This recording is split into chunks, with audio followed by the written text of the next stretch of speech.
Hey guys, this is Brian with the Seat Shop. We're doing an install here on a Chevy 2003 through 2006 model. This is the Tahoe. It's pretty much the same for the Suburban, Tahoe, Yukon, Yukon XL, Escalade. There's a connection underneath the seat that gets missed a lot.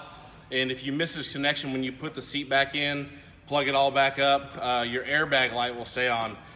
It's just kind of hard to describe over the phone, so when I was taking this apart, found this clip here, wanted to take a quick video to show you where it is. So here's the underneath side of the seat.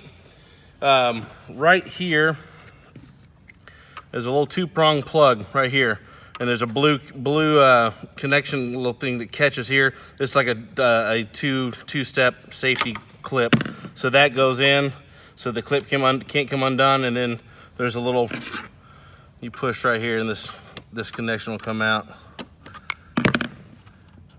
right there. So there's the connector right there. But when you're putting everything back together, it's not like the equivalent of like one of these big plugs up here that is huge and you can tell is missing.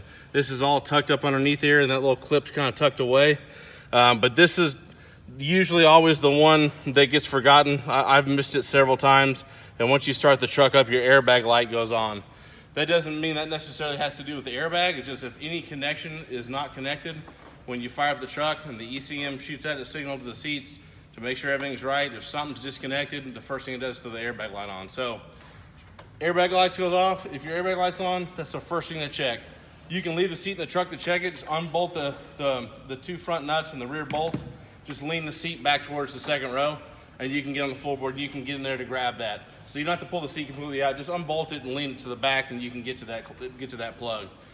If you got any other questions or any other tech tips, check us out on theseatshop.com. Check us out on Facebook and Instagram.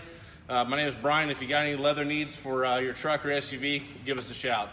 214-710-2565 or theseatshop.com.